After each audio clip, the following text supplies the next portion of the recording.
Joining us now on Skype is emotional intelligence specialist Tosin Imogeme. Tosin, good morning. It's good to have you join us right now.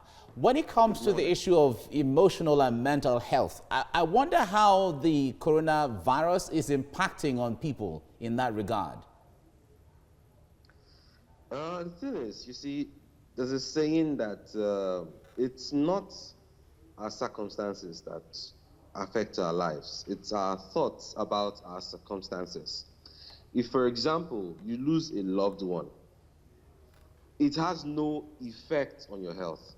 It doesn't until you find out. And the moment you find out, it's how you interpret it. What does it mean to you? Is it positive? Is it negative? How you interpret it is what matters. You see, for example, I always tell people that, you see, the reason why assassins find it so easy, to murder people is because they have a programming, they have a conditioning that what they are doing is right. What they are doing is a job. So if you lose a loved one, if you can also interpret it positively, perhaps you say that, maybe they fulfill their purpose in life and it's time for them to go rest, or they've been perhaps suffering and death is just the best thing for them, you would fare better. So the truth is, nothing is good or bad, but thinking makes it so. How you process it, what do you think about the situation? That's what really impacts your mental and emotional health. All right, Nigerians are known to be resilient people in the face of any form of challenge, but this seems to be a little different with the level of anxiety that you find amongst Nigerians this time. Stemming from what you have said, how should people begin to interpret the situation at this point, especially so as to maintain a healthy emotional lifestyle? Well, there's a saying that when you change the way you look at things, the things that you look at, they tend to change. We're going through a global crisis now that is not just peculiar to Nigerians. This is a global crisis. And we can review it, we can change the way we see it. First and foremost, we can see it as a situation that is coming to bring out the best out of us. There's a saying that seeds of greatness are inherent in us. But sometimes it takes a crisis to develop it. It takes a crisis to bring out the best in it. So when we go through challenges, do you understand? It brings out the best out of us. There's a saying that a smooth sea never made a skillful mariner. Or simply put, a smooth road cannot make a good driver, cannot make a skillful driver. A good road can make a good driver, but it's bad roads that make skillful drivers. It's in the process of the bumps, the potholes that we build character. So if we can review it as a situation coming to bring out the best out of us, then we'll fare better. And, secondly, seeing it as a situation bringing innovation into the nation. Of course, right now, businesses are beginning to, tap into the online resources. The government, itself, they are also trying to find, better means to, running the economy. And with this, you see that by the time we are done with this, coronavirus, will be a step high, will be a notch higher than we presently are. And then finally, you can also see it as a testing of your faith. Because the truth is, you can never know how strong you are until being strong is all you got. And there's a saying that if you fail in the days of adversity, then your strength is, small. So see it as something that's going to bring out the best out of you. And the truth is, there's something called the law of suggestion. Your conscious mind suggests to your subconscious mind, or your conscious mind, it suggests to it information. So if you tell your mind that this is what it is, then that's exactly what it will, interpret it to be. But if you give it a negative interpretation, then of course you'll be susceptible to panic, fear, and all that. All right. And now, Tosin, let me interrupt you a little bit. The point there is, all the logic that you're putting forward now certainly are tips that if anyone imbibes, certainly one can get through these things. But the reality is on ground, because not everyone is able to process all of these things the way you have put them. Some people don't have the mental capacity to do that. Others don't have the knowledge, to put those logic together. Others are held down by the realities of struggling to live or survive first before anything else comes on. How do you place those kind of people? Well, the reality is when crisis like this comes up, man, it's the survival of the fittest, sincerely. And that's why naturally we ought to build our mental health. For those who think that what they do not cannot kill them, there are a lot of things that kill people that they're not aware of. So it boils down to you need to develop a capacity. It's very, very essential. And this is a situation that would help us step up. So it's very, very, very, very important. And I think the government to also try as much as possible to begin to educate people. Although we have the media now is making us scared. There's a lot of panic here. We have fake news, but you see, managing your mental health is not it is not something so easy. You need to be conscious. You need to be deliberate, and you need to be able to step up. You need to be able to process things better. So part of it is you need to also focus on the good. Focus on the positive side of this situation. This is a time where families are bonding. This is the time where people are beginning to appreciate, being isolated, being, out there, in traffic, the stress and all that.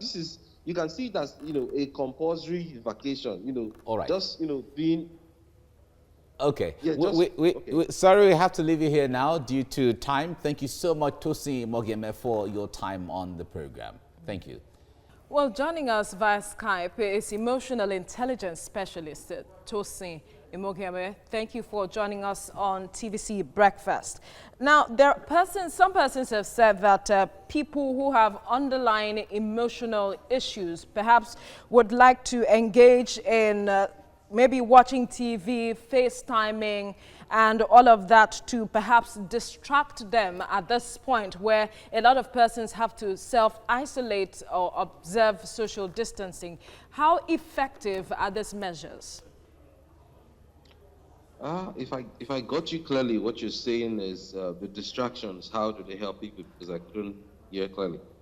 Yes, some persons have said that people who have underlying emotional challenges should perhaps engage in watching TV, FaceTime family, and all of that since they are staying alone to perhaps distract them. How effective are these measures? Yes, it's very effective because you see, the mind is like the TV. You have different stations. So there's some negative stations and also positive stations. So if you can just switch the channel to the positive ones, and that will make you feel better. And sometimes distracting the mind. If, for example, you're overwhelmed by, with negative emotions, you can take a walk. You can listen to music. You can have a chat with someone. These strategies, they help, they are actually very effective in helping someone respond positively to challenges. So I think it's a very good strategy to keep the mind busy at this time. You could read books, you could watch movies, just occupy your mind, play games, discuss with family, and sincerely, if you're not bothered about the things that are going on around you, just like I used to say that ships do not sink because of the water around them. Ships sink because of the water that gets into them. So when there's a storm, the sailor doesn't focus on the storm. He focuses on the ship and how well he can manage, the ship. So it's very, very, very important for you to manage yourself properly at this time. Don't give in to the negativity, that's ravaging the world, because that would make you susceptible to fear. That would make you begin to worry. That would make you begin to think that, the world is coming to an end. But if you can focus on the positive angle, I usually say that, you see, even if 99% of the things in your life are going wrong, focus on the 1% that is going right. Because you see, what you focus on is what manifests. There's something called the reticular activating system. And it tends to bring information to validate what your mind is telling it. So if, for example, you say Nigeria is so messed up, your reticular activity system starts to show you things in the country that, validates the fact that, yes, the country is bad.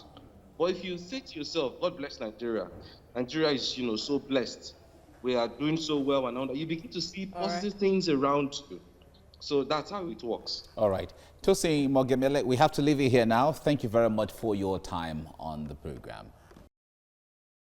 All right, joining us now via Skype is emotional intelligence specialist Tosin Imohieme. All right, it's good to have you join us, Tosin. Right now, let me begin with the question in the clip there. What really constitutes mental well-being? If I have, sorry, emotional well-being and mental well-being in that, you have to put it that way. Oh, okay. We are controlled by our thoughts and our emotions. Now, there's a logical part of our being and there's an emotional part of our being. It's just like saying the IQ versus the EQ, concept. So, and this, has a long way or has a huge impact in how well we fare in life. Because your mind, for example, controls how you think, how you act, everything about you. It's, dependent on your mind. So that's basically being your emotional and mental health. All right, in this time of self-isolation or self-quarantine, social distancing, what are the impacts on the emotions and what could be the consequences at this time? I think one of the things now one of the factors that is actually ravaging the world now is fear. The world is in panic. And you see, fear has a way of, fear intensifies pain. Fear makes you suffer even, before you are being inflicted with whatever circumstance.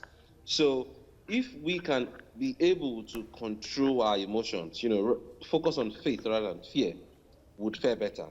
Because you see, fear, for example, there's something doctors do not tell patients. And it's the fact that they treat their fears just as much as they treat their diseases or their injuries. Because they know fear is a major factor. It's basically how your attitude towards what you're going through. It has a major, role to play in you, being able to overcome that circumstance. So fear and then worrying, unnecessary worrying, and I often tell people that, you see, worry is the most useless activity on the surface of the earth. Worry is what causes hypertension. So you need to manage, you need to be able to control yourself. Now, for example, if coronavirus is going to be solved, if it's going to be resolved, is there any essence to worry? Of course not. Just, wait until then. And on the other hand, if it's not going to be resolved, just as some people say that this is end time, then what's the point of worrying? All you just need is just to get your affairs together. But we are hopeful. We strongly believe that we are going to overcome this. This is just a phase in life. And so these are the emotions that people feel and they begin to suffer even before being inflicted, with the disease. Now, there are people who are actually being infected and they are focused on recovering. On the other hand, those who are not infected are focused on, getting it or, being infected. So it's just basically focusing on the positive angle, focus on the positive side of it. There's a saying that ships do not sink because of the water around them. Ships, they do sink because of the water that gets into them. So amidst the chaos and the uncertainty and the crisis in the world, keep calmness within you, keep stillness within you. Try as much as possible to focus on the good aspects of life. Bond with your family, engage your mind, read books, play games. Don't let the affairs of the world get into you, because this is merely a phase. We've had Ebola, we've had cholera, the economy is bad, things are happening that are not, are not favorable. But how we respond, how we react is what matters. Do you understand? If we see it as something that's going to bring out the best of us, something that's going to, test our faith, something that's going to inspire innovation in our nation, All trust right. me, we'll fare better. Okay. All right, Tosin, let's leave it here now. Thank you so much for talking to us on TVC Breakfast. All right.